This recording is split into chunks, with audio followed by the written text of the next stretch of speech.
one of the things that we have to do is we have to help people understand what's going on. In chapter 4 of your book, you said this. What's happening in culture would seem all too bizarre and utterly confounding were we ignorant of the history and the goals of systemic Marxism.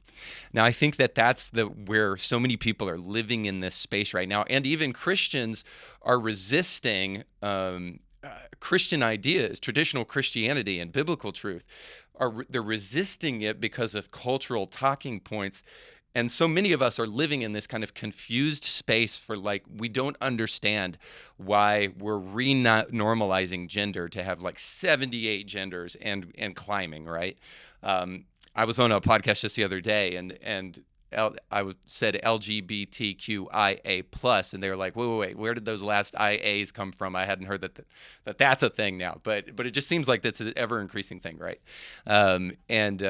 Where are these transgender story hour for our children? Where is that coming from? Where is even maybe something unfortunately banal as like defund the police? Where are these cultural things coming from? And people are just left essentially, if they don't understand the underpinnings of these ideas, to maybe adopt a sympathetic view and say, which BLM has done effectively, just like Black Lives Matter. And so if you don't agree with us, then obviously you're saying Black lives don't matter, right?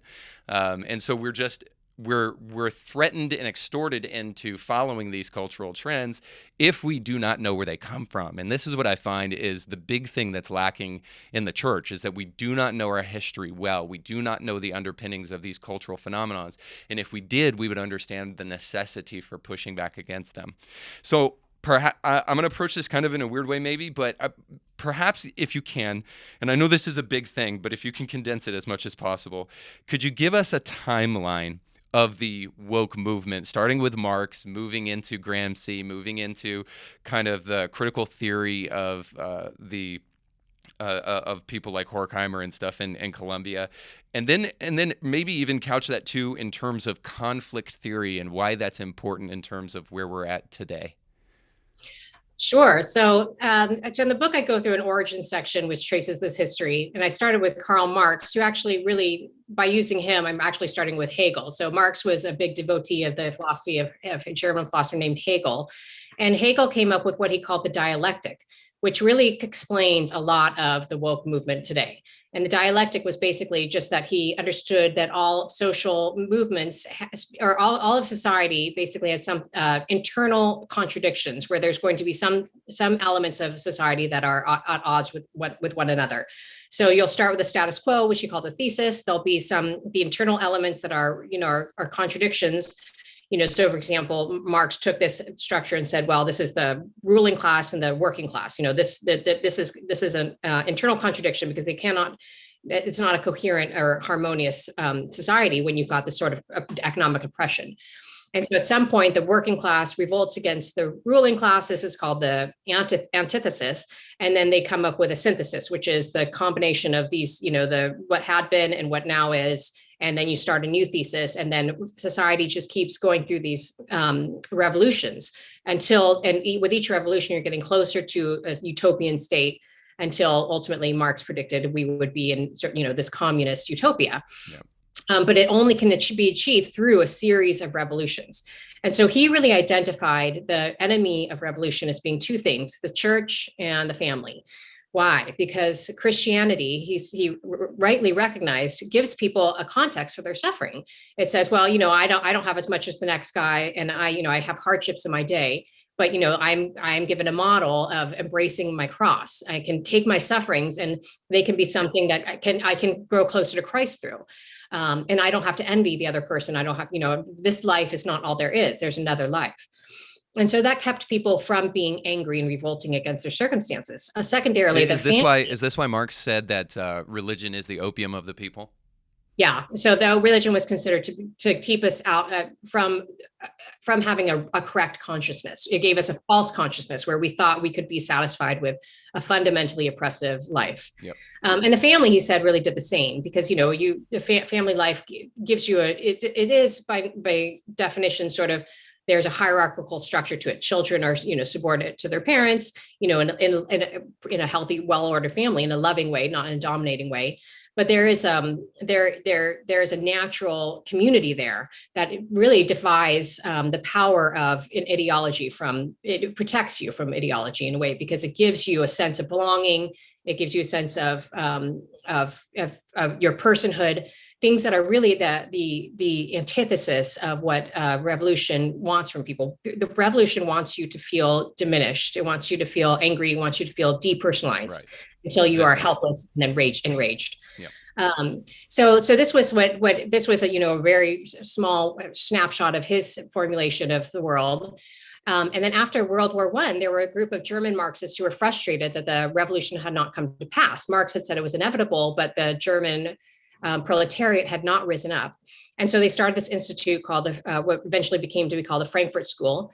And the point of the institute was to analyze why the revolution had not occurred and how can we bring revolution to the West. They were welcome to be sort of adjacent to Columbia University in 1935. And the Frankfurt School is really made up of a group of German Marxists who were also had a strong neo-Freudian element to them.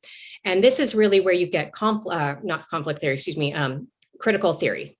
So the critical theory originated in the Frankfurt School, where they realized on the heels of Gramsci, who was an Italian communist, that the revolution could not be fought merely on the terms of economics, that we had to broaden it in order across broader classes of people and create different divisions throughout society. It cannot just be a class division. It should also be division based on race. It should be division based on gender, and eventually division based on sexuality, as we see now, and gender identification. So they really saw three ways of seeding revolution, particularly in America, but throughout the West. And the three ways were revolution through the sexual revolution, to break down all the sexual mores of the society. And this comes strongly from a neo-Freudian element, which we can talk about later, through the culture. So a couple of the Frankfurt School guys went to Hollywood and realized they were sort of sickened by it. They thought it seemed like such a cheap art compared to the art they experienced in Europe. But they really saw how much Americans were taken by celebrity and how powerful that was. And so they really seeded this idea that all movies should be about oppression narratives. And I think we really see that now, where almost every, Oscar winner is about some sort of oppression narrative, be it feminism, racism, homophobia, all these, all the hot button issues. And then also through the academy, so through the school system.